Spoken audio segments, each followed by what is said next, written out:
Hey everybody, hope you're doing good. Today we're going to continue our work on the boat to get this boat ready during hurricane season. And we're going to go take a look and see what Glenn is up to. Installing a new through hull for the engine bilge, because the original setup had the engine bilge hose connected to the shower hose and it was discharged underwater, which is not good. So he's making the engine bilge have its own hose and own discharge through hull. So that's one of the things that he's helping me do, because I wasn't about to start drilling holes through my hull. Dang gummit. It's hot down there, isn't it? So now your through hull, your bilge pump goes straight on. The bilge pump goes to the through hull, the new through hull that we installed. The one that comes from this sink is now union straight back into the one that goes to your pump that's on the back side there that pumps out. I'm assuming it will pump out your shower sump pump. Now that we had someone who could really help us, it was time to get rid of this old broken propane oven that's just taking up space. Now we can redesign our galley so we can actually live and eat and enjoy. Manja.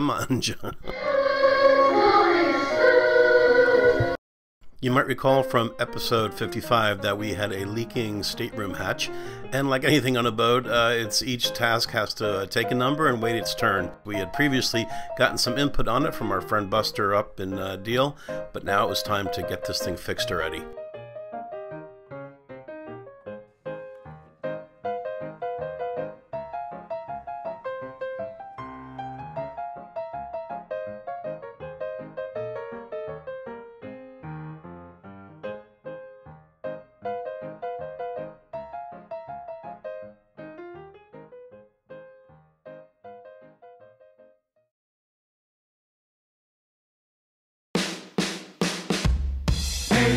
Hey, follow me low, down, the farther we go. Hey, follow me low, down, the farther we go. Now I'm not trying to make this up. I go and stalker, the window shut.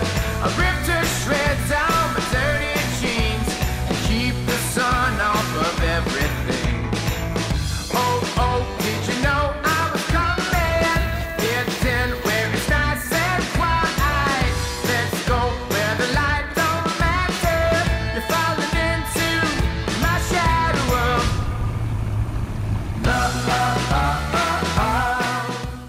Well, it's a beautiful morning here, and what I like to do is start the day by taking a nice walk around the marina and go out to the river and sit for a while and just kind of meditate for a little bit and think about the day. And so I thought I would just take you along this day to show you what I do and where I go.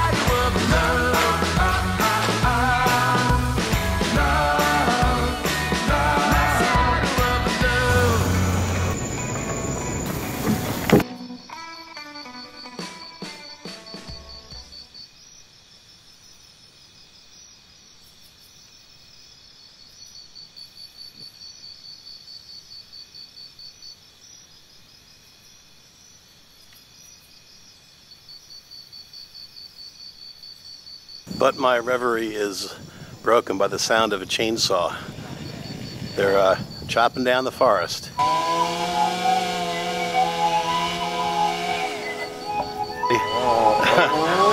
This is normally my quiet spot, and this is the first day I've encountered Paul Bunyan here chopping down the trees. Anyway, normally it's a very peaceful spot.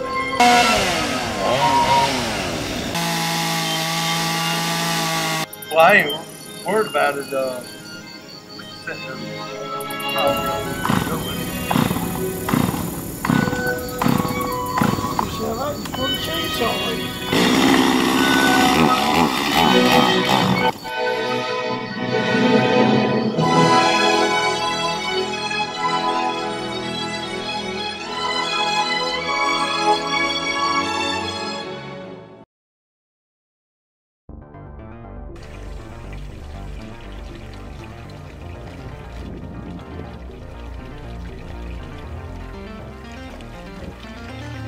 The new traveler came in.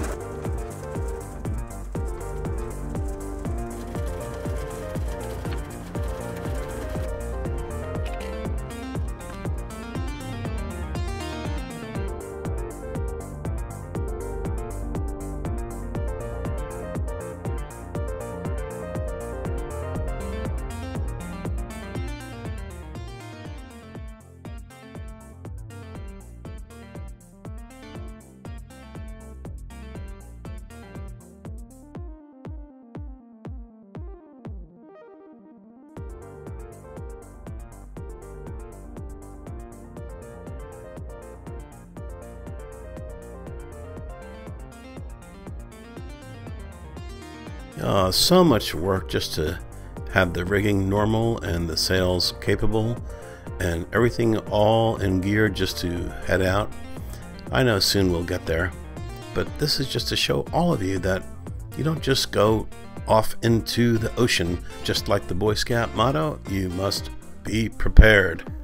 When it comes to going out onto the ocean, there ain't no such thing as just winging it. So make no mistake about it. If you care about the life of the person that you're bringing along with you, you really do need to know what you're doing, and you need to know if your equipment can handle what you want to do and where you want to go. Even if you're a newbie, that's okay, but you don't want to just go off half-cocked.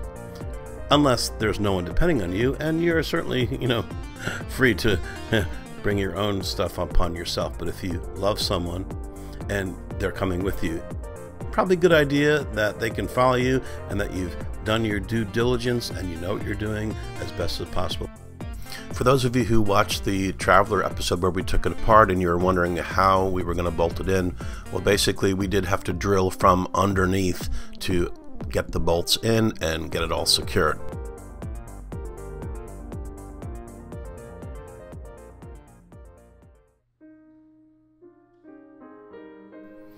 A reckless ego is not the sign of a good leader. A lesson from history. George Armstrong Custer. He took his men into an impossible situation, and so even though he was brave, he actually caused the death of dozens of his soldiers. Is that good leadership? I don't know. Maybe if he was alone, he could be as wild and free and courageous as he wanted to, but there were people who were depending upon him, and leadership is a little more prudent than that. A reckless ego is not the sign of a good leader.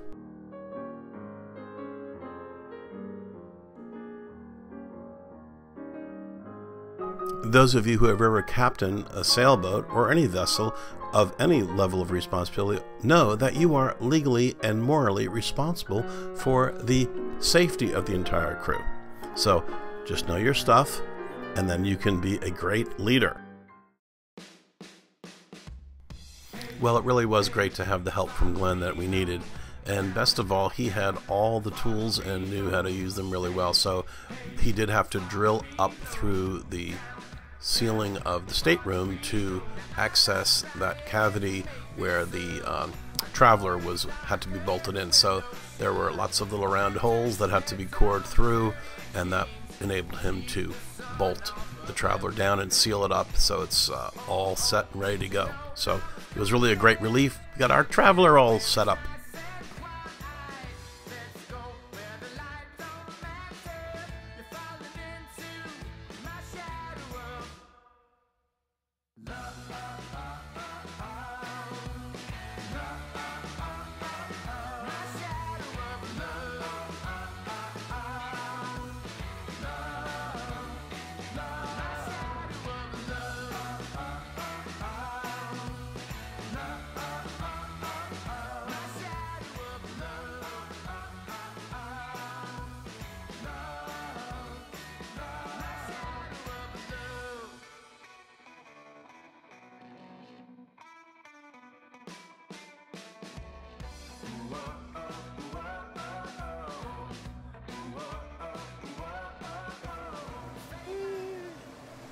Amy and I want to thank everyone who took part in our live streaming event recently. We will be having another one soon. We'll let you all know about that. Also, Amy and I will be at the Annapolis Sailboat Show this weekend, and I'm going to have an opportunity to spend some time with Jeff H. and ask him some questions and include that in our next episode. So if you have any questions that you would like me to ask Jeff H., please email them to me, and I'll try to get as much questions done with him as I can. Until next time, you guys have a great week.